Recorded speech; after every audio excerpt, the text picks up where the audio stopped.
A murder that shocked so many people in our community. A choir teacher killed in her own home.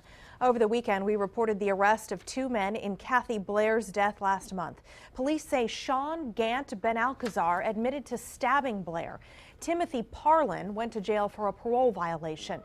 Meanwhile, Blair's students plan to remember her with song. Her choir, now renamed the Christian Academy for Performing Arts, resumed practices today. It's good, but we can't have her back. So, but I think it's good closure, especially for her kids, her son and daughter, just to know someone's off the street that had the ability to do something like that. In the criminal investigation, detectives say Timothy Parlin had a criminal history, and Blair's landlord hired him to do work at the home. We wanted to know what standards Texas has to make sure the people coming to your home or apartment are safe.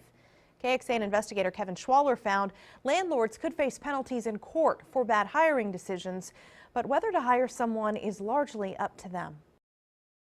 Shock, disbelief. Deborah Leroy lives a few doors down from the home where Kathy Blair was killed. Court documents state the accused killer told police Timothy Parlin drove him to the home.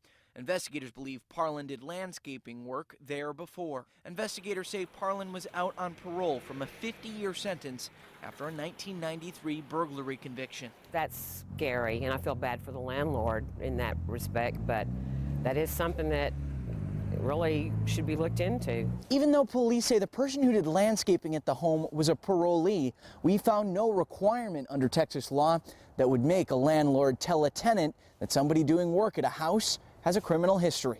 Well, I think that there's that common law standard. Because of what the courts have said, there's a standard that people have to comply with. The Texas Apartment Association's David Mintz says property owners could be held liable in court if they hire someone who would reasonably pose a risk to tenants or employees. Still, state rules encourage background checks. Generally, an owner is going to be doing criminal history background checks of their employees, particularly those employees who have access to somebody's rental unit. Just definitely more cognizant of our surroundings and the people. Kevin Schwaller, KXAN investigates. And the Texas Apartment Association says the challenge with these rules is finding a balance between protecting people and keeping people who have committed crimes and done their time from getting jobs. The association has recommendations for its members. To take a look at those, visit our website, KXAN.com. Well, obviously for homeowners, a lot of the work falls on you.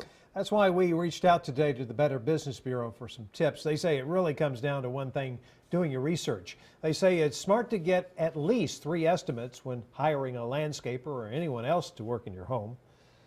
And that gives you an idea of a variety of people you can choose from. The BBB also says it is smart to ask for references and check documentation like licenses. Both should give you a good idea of what kind of person you are hiring.